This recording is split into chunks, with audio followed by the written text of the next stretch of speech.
Do you want to know exactly how to get clients from social media? I'm going to show you the exact social media traffic secrets that no one else is talking about. And actually, this is something I've never shared publicly before. This is from one of our Healthpreneur live events, Behind the Curtains. I literally walk you through 2 frameworks that will change the way you think about how you market and how you look at how to get people off of social media into your world.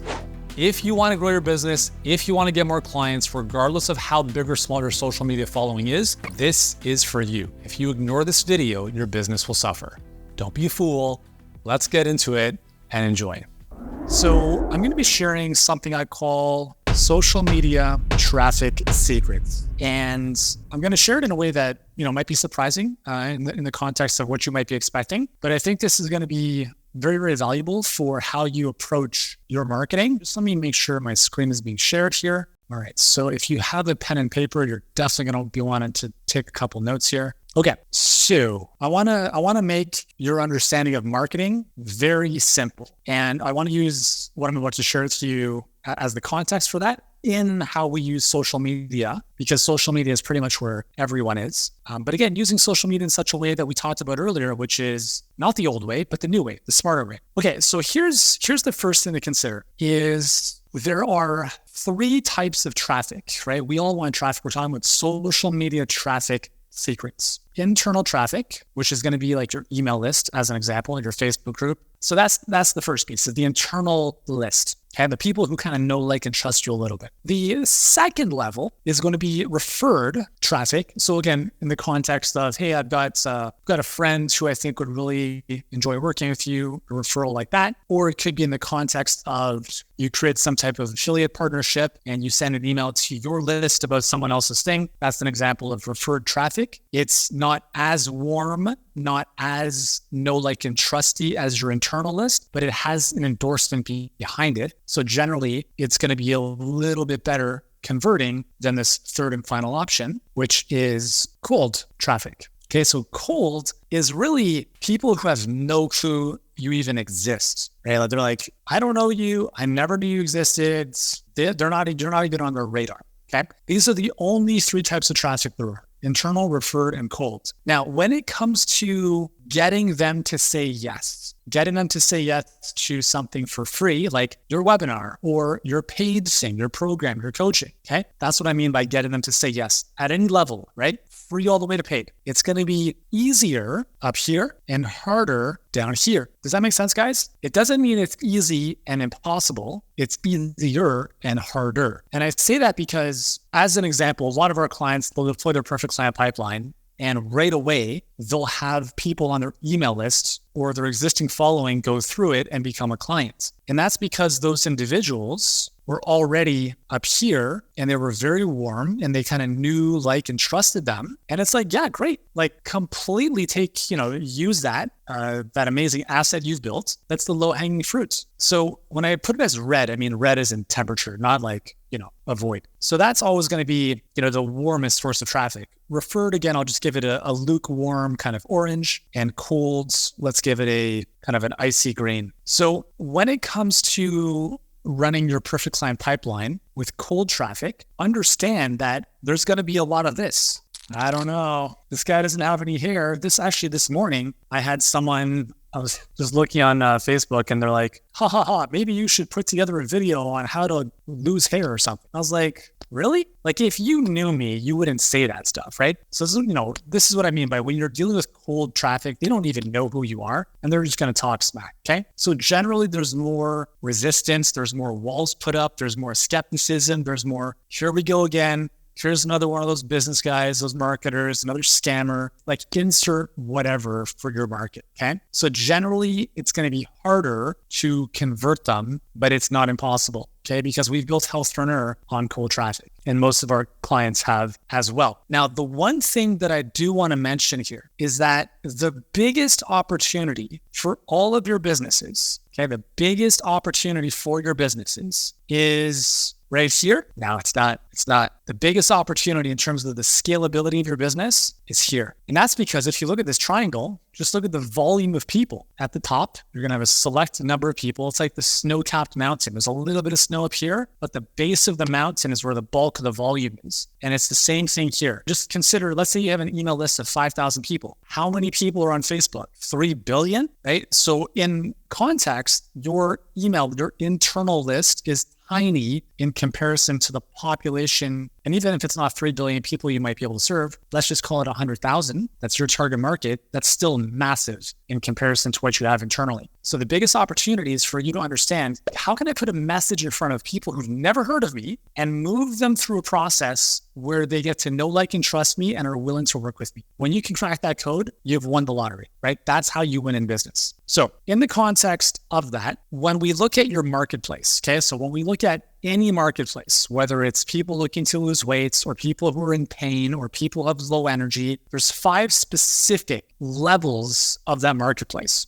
And this is a concept that was, to my knowledge, brought to the forefront by one of the smartest marketers, advertisers, copywriters of all time, Eugene Schwartz. And this is known as the 5 levels of awareness, right? Or the levels of awareness of your marketplace. So, and I'll show you how this correlates with what we just talked about. So at the bottom, we have unaware. These are people who are not just unaware of you, but they're also unaware that they have a problem that needs solving, okay? I'll come back to this. The second level from there are those who are problem aware. So they are aware that they have back pain. They're aware that they need to lose weight, okay? The next level up from that is those who are solution aware. So they know they need to lose weight. They've been looking at different diets. They've tried different exercise programs. They're aware other things are out there. Okay. Above that, we have product aware. So what this essentially means in our case is that they are aware of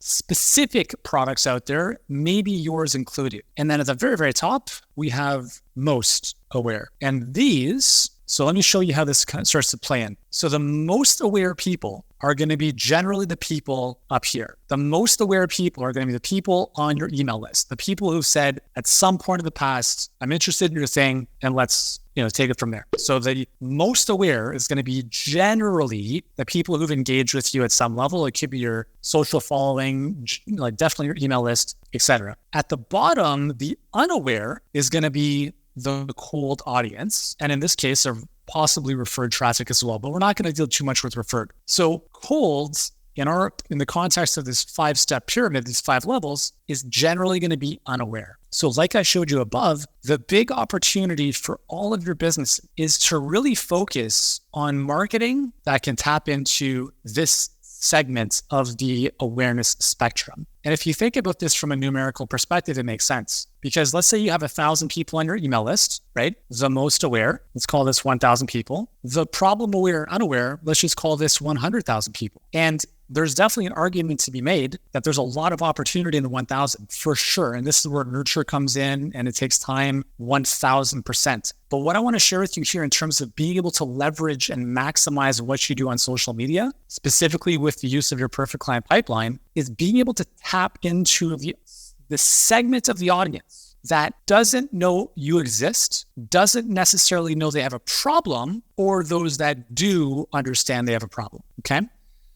Now, there's one area where most marketing messages that, at least that I've seen, tend to live on Facebook. And it seems to be in here, product aware and solution aware. And it kind of makes sense because if you think of, let's just use weight loss as an example. Most people know what P90X is. Most people have tried a diet. Most people have seen the infomercials. And so they're aware of solutions and they're also aware of various products. And so what ends up happening is in our world of health, it's a very sophisticated marketplace. And what that means is that usually, and I want you to write this down, when there's a high level of sophistication, there's also a high level of skepticism because they've seen it all. They've heard all the promises. They've tried the stuff hasn't worked out. Some did, but nothing lasted. And so what that means is we have to be able to speak to the conversation in people's minds if we're putting messaging out that is dealing at the solution aware or product aware level, right?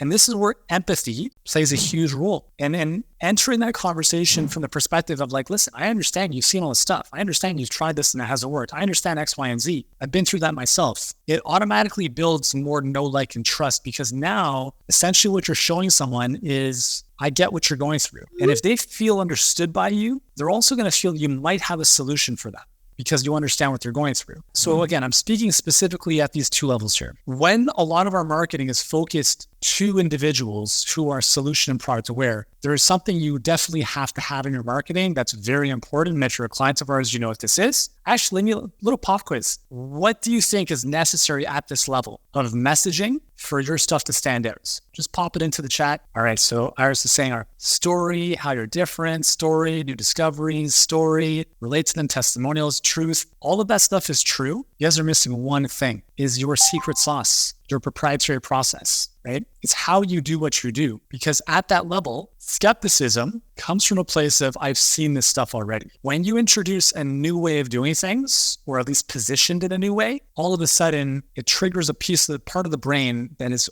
wired for novelty. And novelty equals, I want you to write this down, novelty equals hope. And people need hope, because if a lot of stuff in the past didn't work, they're probably not feeling too hopeful. And that's where the skepticism comes from. But when you can introduce something new, now that novelty, when I say new, I mean you're like our perfect client pipeline. That's our proprietary process. It's a new way that we've, at least in the way we've positioned it, of attracting clients and how we've positioned against, some of the old methodologies. Now, there is a level of skepticism in the marketplace that's very sophisticated, and you're introducing something new, and therefore you have to be able to forecast what are some of the objections, what are some of the skepticisms that people might have, and bring those up in your messaging. Because the most important thing in marketing today, and this has probably been the same since I've been online since 2006, is this: believability. All right, so what is the number one objection, the true number one objection all the time, the real objection? Let me know in the chat. If you're on the phone with someone and they say whatever,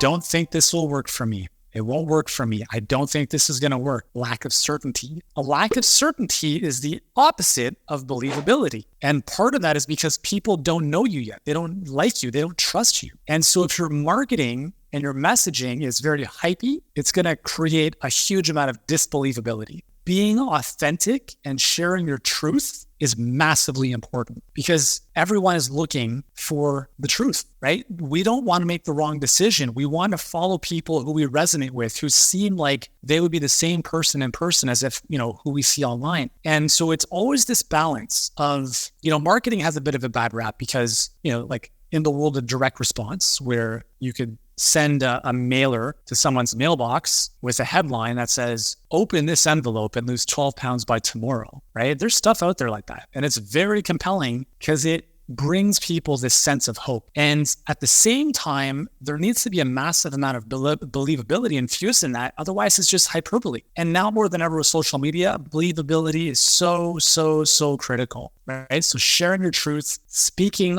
honest, integrity type of messaging is like, if nothing else, even if you don't know how to write good copy, it doesn't matter. Just being able to speak your truth is so key. And this is why, when we speak to people about working with us, we don't tell them this is going to be easy. We tell them, in fact, you're probably not a good fit to work with us because it's going to be hard. And quite honestly, I don't know if you have what it takes. And if you tell people stuff like that, they're more receptive to hearing what it is you have to say, because they know you're not just trying to sell them, right? And yeah, people don't believe in themselves. That's another big thing. But here's my take on that, is if they don't believe in themselves, you're not going to make them believe in themselves. You have to challenge them to become the better version of themselves. You're like, listen, if you don't believe in yourself, here's an opportunity to take the step in the right direction to maybe make that happen. I can't promise you that this is going to work, right? Whatever this is for you. What I can promise you is I'm going to be with you every step of the way. Is it going to be hard? You better believe it. It's going to be the hardest thing you ever do, but it's going to be hard either way. It's going to be hard if you do this by yourself. It's going to be hard if you do this with me. Wouldn't it make more sense to have a Sherpa, a guide, a coach, an accountability partner who's there to lift you up every single time you fall down? Did you learn how to drive by yourself? Probably not. Did you learn how to ride a bike by yourself? Probably not. So the more you can infuse believability into your messaging, the more you're going to find people say things like, I don't know, there's something about this person that just I trust them, or I feel connected to their message, or there's something truthful about that. And that's really important, okay? And this doesn't mean that you should vanilla down your messaging so you don't get any hate or whatever, because you're still going to get it, okay? So I just wanted to address that within the middle spectrum of the marketplace, because this is really a greater percentage of the marketplace when it comes to health, wellness, and fitness. So as I mentioned, the biggest opportunity for scale is at the bottom. Now I'm going to give you guys a little bit of math here, and I'm going to make this as easy to understand as possible. We have letter A, and letter A is how much is one client's worth to you. Okay, so how much is a client worth to you? So if you charge $500, they're worth $500 to you. We won't worry about the lifetime value. Let's just worry about, in the context of what we're doing here in terms of a coaching program, it's usually going to be,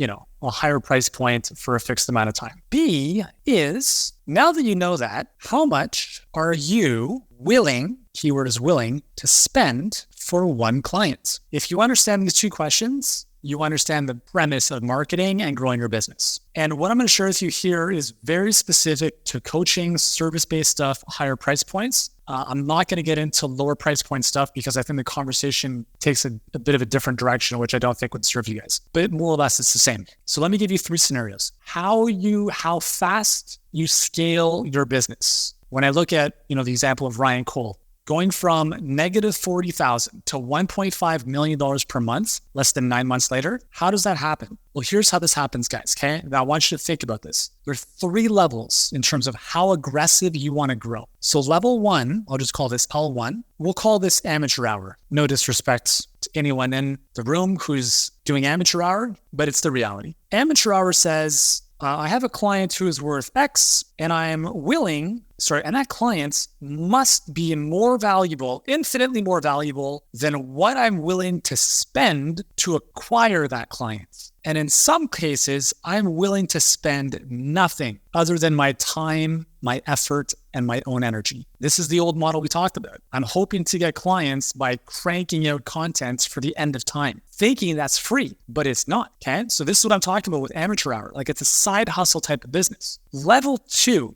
and this is how level 2 looks in our context, is what I call leveraged scale. And leveraged scale in our context, right? So where you have a higher price program is going to be where the value of one client is going to be greater than what you are willing to pay for that client. But it doesn't need to be like ridiculously greater. Like, you're willing to invest some money to get a client because you know that client's worth more. And so typically in our world, for most of you guys, we think, 3 or 5 to 1 is a good place to be, right? So you're spending $1, you make 3 to 5 in return. If you can do this, and you can scale to the end of time, right? Because why do you need a budget if you can spend $1, make 3 or 5 in return? And then the third and final level, we'll call this monster scale. And in this case, the value of a client is equal to what you are willing to pay to acquire a client, or even less than what you're willing to pay to acquire a client. So I remember, if any of you guys were around when Ryan joined, I remember his first post in the group was a celebration post saying, "I'm so pumped. We spent $14,000 on Facebook ads in the past 2 weeks, and we've generated no revenue, but we have close to 300 calls on the calendar." And when he posted that, I was like,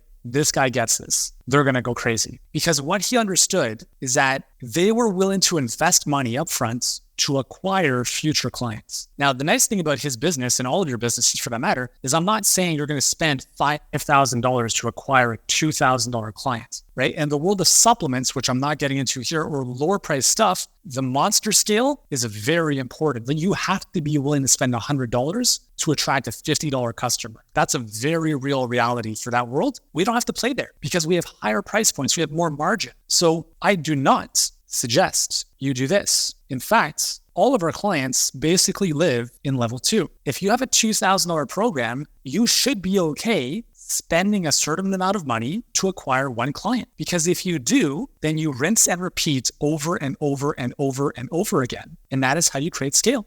Okay, so why is this important? What does this have to do with social media traffic? And how do we tie this into the big opportunity at the bottom of the pyramid that we just talked about? Well, the big opportunity is this, guys. In the world of marketing, there's a famous saying, which is the following: he or she who can spend the most money to acquire a client wins. He or she, or the business that's able to spend the most, not the least, the most amount of money to acquire a client wins. Let me show you why this happens. So let's just say that we have, let me give you this analogy. Imagine you're at an auction, Okay, you're at one of those auctions. And you have the person in the front of the room with the podium and the hammer or whatever it is. And they're like, okay, we have the car up here. It's going for, $5,000. Do I hear I've got $7,000 in the back, $10,000, $20,000? That's an auction, right? Now, who wins the auction? The person who's willing to spend the most for the thing, right? That's exactly how advertising works. That's exactly how it's running Facebook ads, YouTube ads, Google ads. It's all the same. It's known as an auction-based platform. So he or she who's willing and able to spend the most for a client will win. And here's why this is so important. This is why you guys have an upper edge when you are charging premium prices, is that in your specific niches, weight loss, energy, pain, guess what most people are charging? Guess what most people are selling? They're selling $49 supplements. They're selling the $100 course. And here you come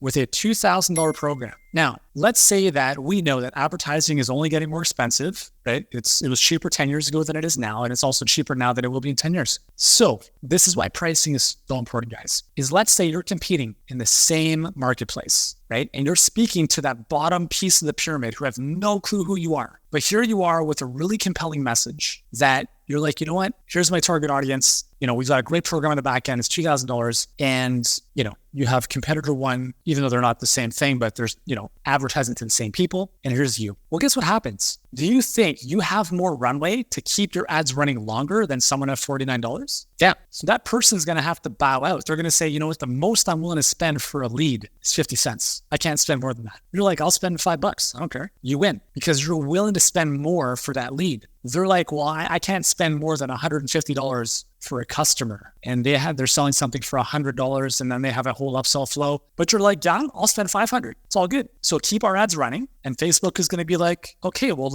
we're going to move this $2,000 person all the way to the top of the auction because they're willing to spend more continuously because it makes sense for your business because you can do so. And so guys, when we talk about getting traffic on social media, it's not about posting all day long on Instagram, right? I mean, you could play that game if you want to, but I don't think it's a smart move. The smarter move is using leverage like this, where you're thinking like an investor, not a doer. You create the system, you put some money, you prime the system with some money that you get to Facebook, and maybe it's $15, $20 a day, right? But here's a typical scenario. You spend $600 a month, okay? So $20 a day. You bring in 200 leads, $3 per lead. And let's say 3 people book a call, okay? Now, this doesn't always happen like this. Maybe it's $600 and you get 0 calls booked, which can happen, right? Which is part of the process. You learn and you make things better. But what happens if one of those calls enrolls at $2,000? So you have 1 out of 3 says yes, equals $2,000 minus $600 spend. You're now $1,400 profit. No one knows who you are. You don't have a huge following. You don't need to be on Dr. Oz. None of that stuff matters. All that matters is you put a message in front of the right people and you use math and psychology, which are the 2 components of good marketing, to move those people through a pipeline to the outcome you can help them achieve. And these numbers don't make sense if you're selling something for $100 because you can't stay in the game long enough to keep playing the game. So let me come back up here. So when we talk about the biggest opportunity is this cold audience, the people who don't know you, right? The problem aware and unaware. Then the question is, okay, well, how do I get a message in front of people who don't know they have a problem or don't even know about me? The number one thing we are all competing for, the number one currency is attention.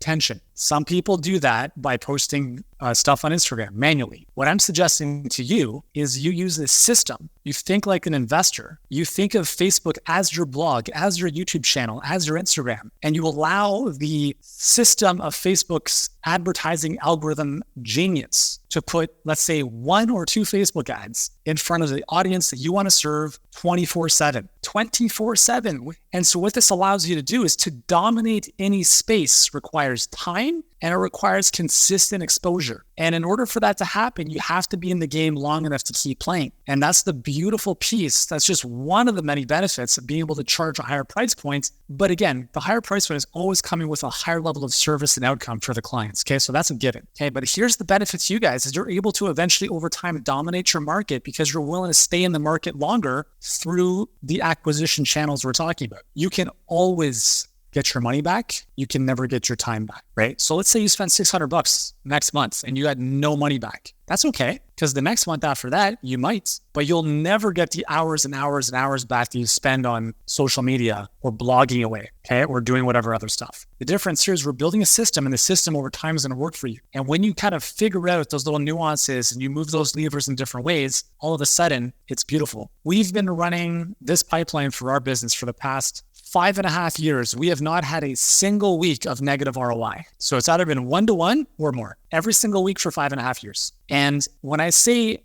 build a real business, if you went to the bank and they said, what's your business plan? Oh, I'm gonna post some dancing videos on Instagram Reels. They'd be like, are you for real? Like, that's your business plan? Well, no, like, I mean, I get word of mouth too. They're like, really? You want us to give you money and that's your business plan? Versus if you went, and I'm not saying you have to work for the bank or an investor to get money, but I'm just, work with me for a second. If you went to the bank and they said, okay, what's your business plan? Well, here's my business plan. We run ads on Facebook. We drive people to a training that informs them, indoctrinates them, pre-qualifies them to work with us. And here's our data. Over the past couple months, we spent X number of dollars. We generated this number of leads. We know that this number of leads converts into calls. And we know that based on our performance, this number of calls converts into clients. Therefore, if we spend $10,000, we make $75,000 in return. We can rinse and repeat all day long. Now they're like, all right, this sounds interesting. This sounds like a real business. So this is what I want to encourage you guys to think about, is build your business like a real business. We're not asking you to spend $10,000, $15,000, $20,000 a month at least, but I am asking you to invest in your marketing. And you don't need a budget, because when you spend X number of dollars and make X plus 2 or 5 or whatever it is, you can do that forever. Budgets are for people who don't know what they're doing. So if you don't know what you're doing, don't spend money on ads, right? But with the right guidance, the right system, it's the smartest thing for you to do. Successful people understand that money is cheap and time is expensive. So the secret to getting an endless flood of clients from social media is learning how to pay to acquire them at a profit. And if you can't do that, you will always be at the mercy of your time, effort, and sweat equity forever. There's no way around it, guys. No way around it. You have to understand both sides of the equation and choose one, right? Whichever makes the most sense for you. But I think we've looked at burnout and slow growth as two things that I don't think most of us want. So let me finish with this. How do we tap into the unaware? How do we tap into the cold audiences who don't know who you are, from Tom, Betty, or Sue? 2 ways. Number 1 way, the most effective way, is through story. Why stories? Well, stories, they fly under the radar, right? Using an aviation analogy. Everyone's out on the lookout for, all right, here's another scammer, here's another whatever. Stories are a very under the radar way of getting people to pay attention for a moment, because it's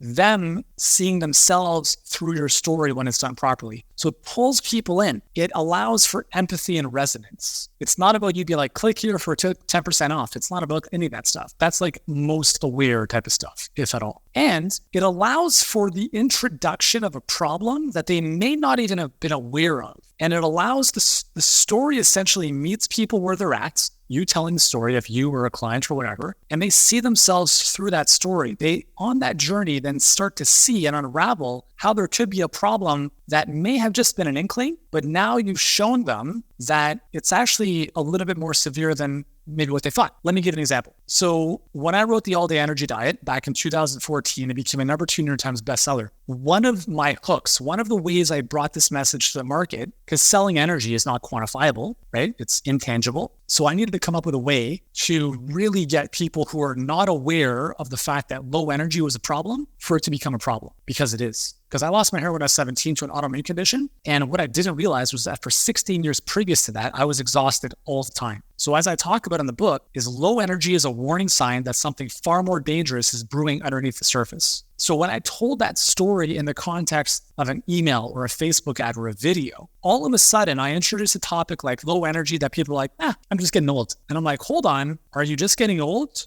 Or is there some volcanic eruption underneath the surface about to come up? And I shared my story, which all of a sudden is like, holy shit, what if that's true? And now I got their attention to take the next step. So I moved them from completely unaware to now problem aware. And now we can move them through that process. Does that make sense, guys? So the use of stories is, and this is the reason why, like with all of our Facebook ad training, most of our Facebook ads are story-based, because they're the most effective. The second way to tap into the unaware is through what's known as a proclamation type of ad. A proclamation type of ad is something like the end of brick and mortar practices, exclamation mark. It's a very bold statement that's slightly polarizing, but inherently might have some truth within it. What this does is it stops people in their tracks and it gets them to, again, it's going to create a bit of polarity. It's like, oh, you're full of whatever. But if you can segue into a really logical / emotional sequence of messaging, of words, where the person's like,